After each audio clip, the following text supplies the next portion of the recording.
Shalom. Good morning to all. ఎలోకమైన Jehovah తన ప్రేమ చేత ఆయన మిమ్మల్ని ప్రేమించి మిమ్మల్ని ఆదరించునుగాక. తన కృపలో ఆయన మిమ్మల్ని భద్రపరచునుగాక. ఆయన కాపుదలనిచ్చి ఆయన మిమ్మల్ని కాయునుగాక. ప్రియులారా, ఈ లోకంలో చూసుకుంటుంటే అనేకులు ఏ విధంగా ఈ లోకంలో యాత్రలు ముగిస్తున్నారో చూడండి.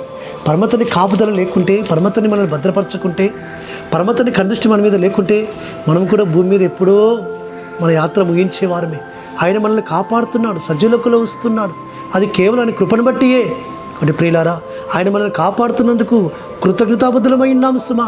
కాబట్టి అట్టి విధంగా మన హృదయాలలో కృతజ్ఞత కలిగిన వారంగా ఉందా? ఈ దినం అనుదిన కృపలో లేఖన భాగం మనం చూసుకుంటుంటే యెషయా గ్రంథం 1వ అధ్యాయము 19వ వచనంలో, మీరు సమ్మతించిన మాట విని ఎడల మీరు భూమి యొక్క మంచి పదార్థాలను అనుభవించుదురు. మీరు భూమి యొక్క మంచి పదార్థములను అనుభవింతురు. అవును ప్రియులారా, ఆయన మాటకు మనము లోబడితే, విధేయులమైతే, ఆయన మాటకు మనం సమ్మతించి విననీయడల భూమి యొక్క శ్రేష్టమైన పదార్థములు మనం అనుభవంలో ఉంచుతా అన్నాడు పరమ తండ్రి. అందుకే ఆయన ఏమంటాడంటే 81వ కీర్తనలు కూడా, అయ్యో ఇజ్రాయేలు, నా మాట విననీయడల ఎంత మేలు, ఎంత మనోహరము. కాబట్టి ఆయన మాట వింటే శ్రేష్టమైన ఆశీర్వాదాలతో మనల్ని నింపుతాడు. శ్రేష్టమైన ఆశీర్వాదాలతో మనల్ని నింపి మనల్ని నడిపిస్తాడు ఆ పరమ తండ్రి.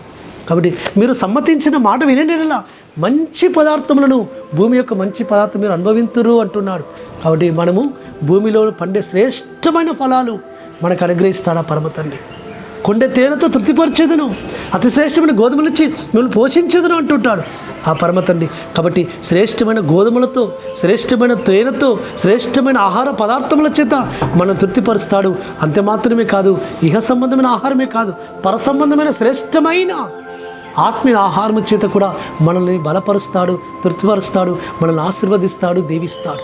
కాబట్టి భూమి యొక్క శ్రేష్టమైన పదార్థములు, భూమిలో పండే శ్రేష్టమైన ఆహార పదార్థముల చేత మనల్ని పోషిస్తాడు, మనకు కావలసిన ఆరోగ్యం ఇస్తాడు, శక్తిని ఇస్తాడు.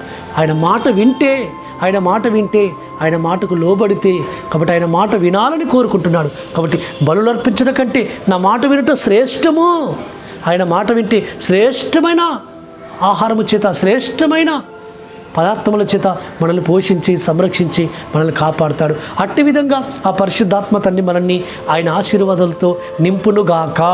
ప్రార్థన చేసుకుందాం. పరలోకందున మా తండ్రి, సర్వోన్నత జీవాధిపతి, మీ మాట విని మీకు లోబడితే, మీ మాటకు సమ్మతిస్తే శ్రేష్టమైన ఆయా తన పదార్థముల చేత మీరు మమ్మల్ని నింపుతారని వాగ్దానం ఇచ్చినారు. ఆ వాగ్దానం మా పక్షం నెరవేర్చబడును కాకనైనా మేము మీకు లోబడి మీ ఆశీర్వాదం మేము పొందుకున్నట్టుగా సహాయం చేయమని ప్రార్థిస్తూ యెహోవా నామమున స్తుతించి ప్రార్థించి వేడుకుంటున్నాము తండ్రి.